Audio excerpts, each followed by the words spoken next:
Grace and peace to you here in the sanctuary, and to you, C2, across the way, grace and peace, and to you at home. We are so glad you've chosen to worship with us this day. Will you pray with me? Holy Maker, we have come this morning in search of the sacred, that we might be filled to overflowing with your Spirit. I pray that my words are faithful to your word, and that you would speak through me, or if needed, speak in spite of me. Amen. I don't know about you, but I kind of like it when things are easy. Easy recipes that taste delicious, an easy store return of an unwanted item, a car repair that turns out to be an easy fix, easy travel with flights on time, an easy, uneventful sail in our boat. And I don't think I'm the only one who appreciates when things are easy. It seems our society is somewhat driven by ease and convenience. Handwritten notes have given way to emails, leisurely phone conversations replaced by sending a quick text. From fast food to speed dating to online banking, we seem to want things to be quick and easy. And there are a few songs written about things being easy. The Eagles sang, "Take It Easy." Buddy Holly warned that it's so easy to fall in love. And the Commodores purred, "Easy, easy like Sunday morning," except if you're a pastor. At one time, Staples even made "easy" their tagline, with a series of ads in which mountains of organizational tasks are decimated by a smart, efficient business manager who used the red "easy" button to complete tasks without a hitch. It seems that if tasks are too cumbersome or time-consuming, we shy away from it and look for an easy alternative. At the same time, however, if things seem too easy, we might not trust them. Some things might just be too good to be true. Will that toothpaste really make my teeth whiter after one tube? Will drinking pickle juice really shed those COVID-19 pounds? When things materialize too quickly, we may become suspicious and wait for the other shoe to drop. Easy sometimes implies cheap or flimsy.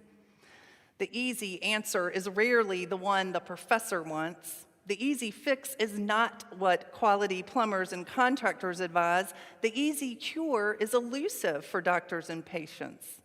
It's a mixed message, isn't it? We want an easy, uncomplicated life, but at the same time, you don't have to have lived very long to know that life can be convoluted and difficult. Worthwhile victories are usually hard-won and often require taking a circuitous path. This is the sort of paradox that we find in today's reading of 2 Kings. Naaman was offered an easy solution to his problem. Go, wash in the Jordan 7 times. But to do that, he would have to live a life of faith. That may or may not have been easy. Naaman was introduced to us as a great man who had power and authority. He was successful, respected, victorious in battle, and he enjoyed a personal relationship with his king.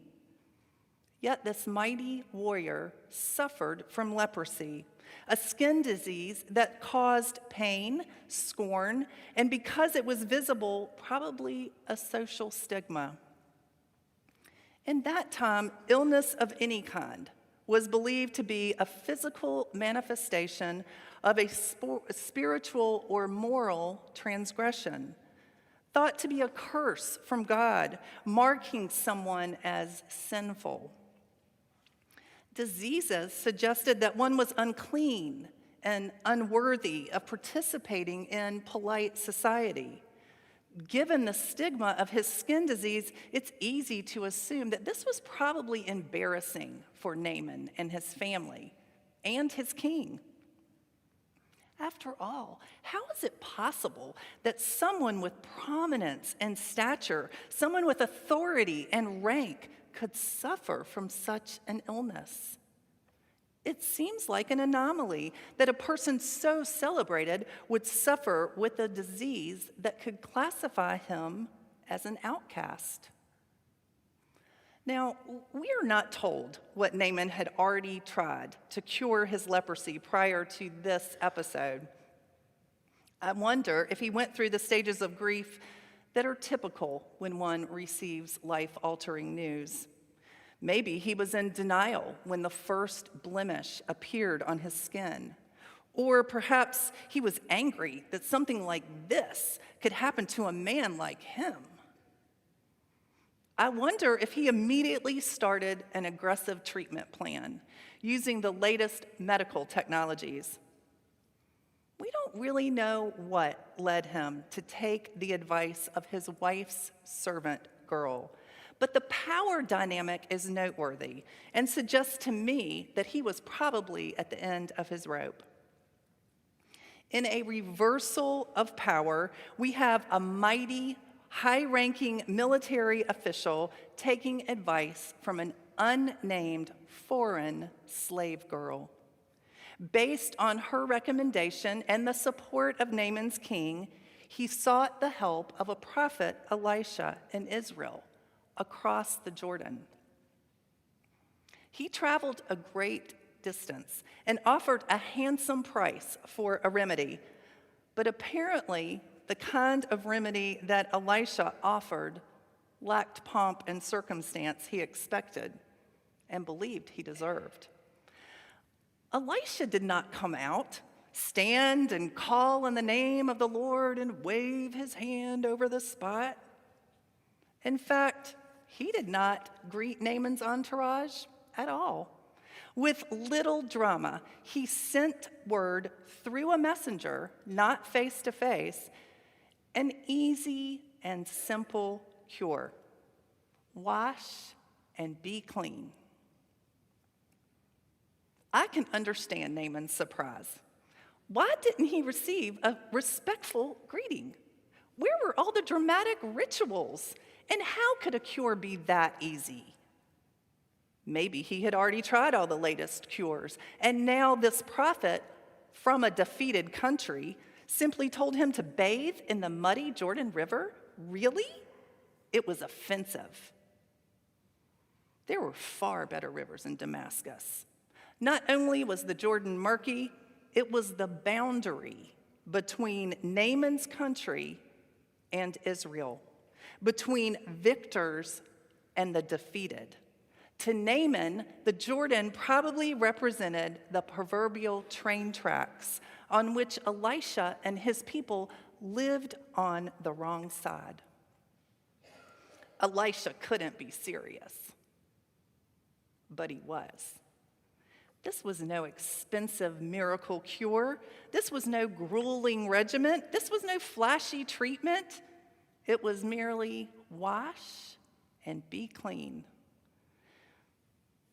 Naaman's cure may have been easy, but at the same time, it may have cost him everything. The difficult part for Naaman involved humbling himself by submitting to this cure and in allowing himself to be changed by it. Once he took a dip in faith that was available to him, Naaman emerged a new person.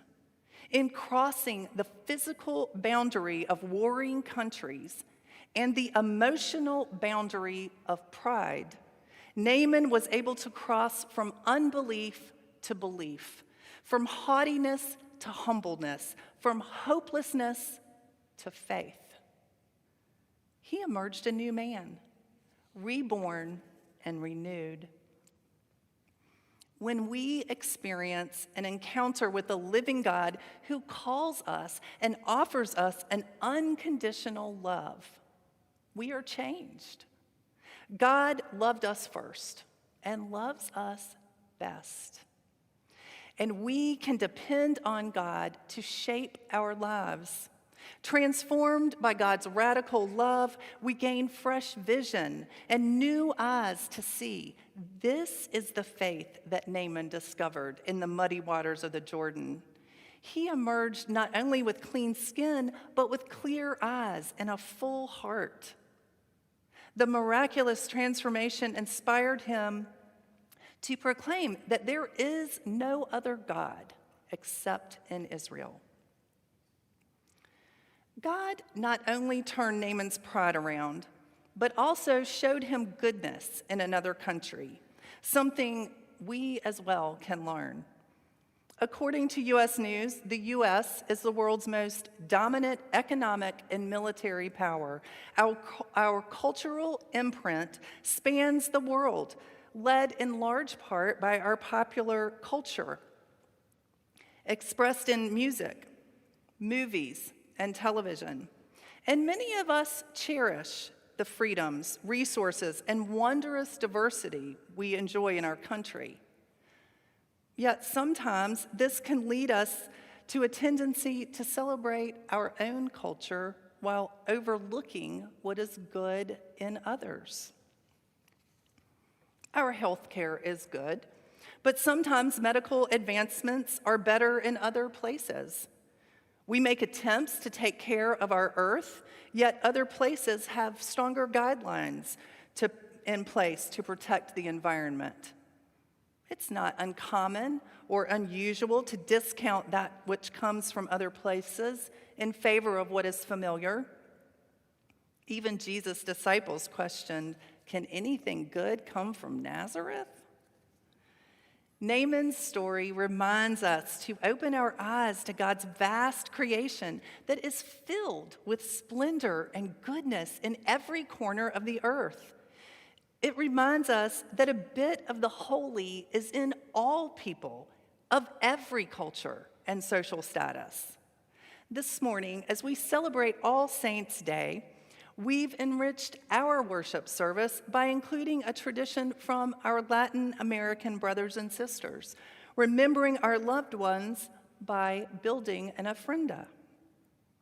What else might God be calling us to learn from other cultures? The world would be healthier if we could grasp a vision bigger than our own country.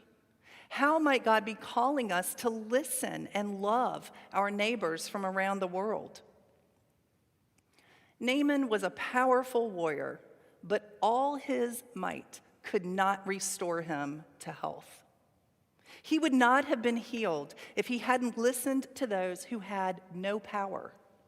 How might God be calling us to let go of any pride or stubbornness so that we too can be made whole? I wonder if Naaman would have said that it was hope or desperation that initially caused him to travel the distance to Elisha. But it seems to me it must have been a small kernel of faith, maybe a quiet and unsure faith that led him to the prophet Elisha and eventually to wholeness.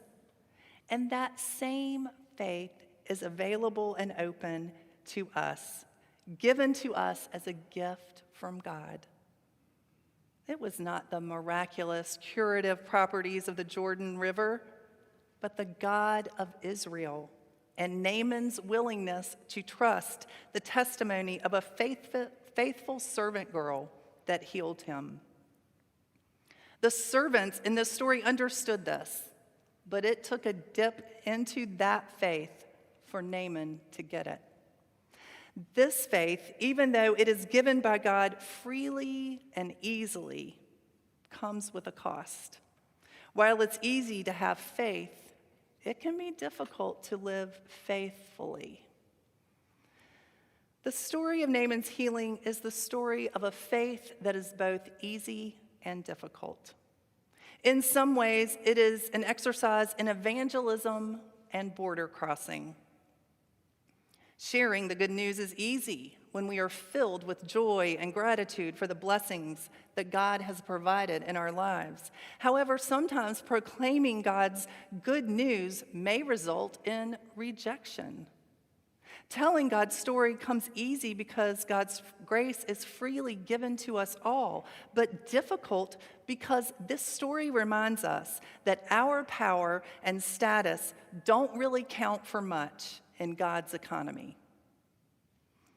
Easy because there are great promises in store for God's people, but difficult because the priorities of this world are dismantled for the promises of the next. This is the story of our faith. It is a paradox of power with tension between what is easy and what is difficult.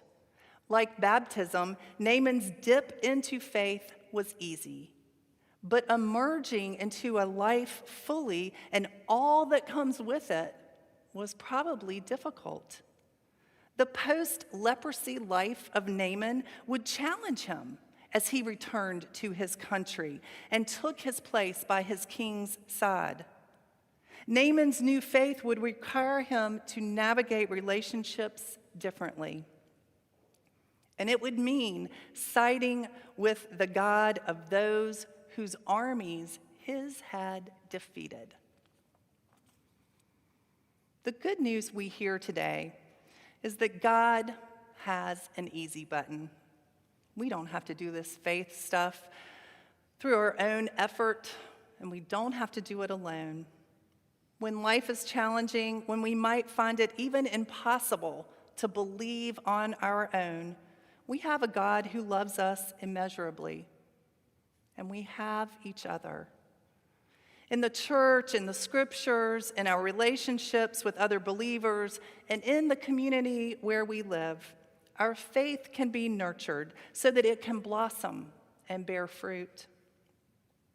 As we bear one another's burdens, we grow in love toward one another and discover a new creation in which we, along with all of creation, are restored to the fullness of life. May we, who dip into the waters of faith, as easy and as difficult as following God's ways may seem, be restored like Naaman, with clear eyes and full hearts, to love our neighbors as brothers and sisters in God's big, wide, diverse family. May it be so for you and for me this day. Amen.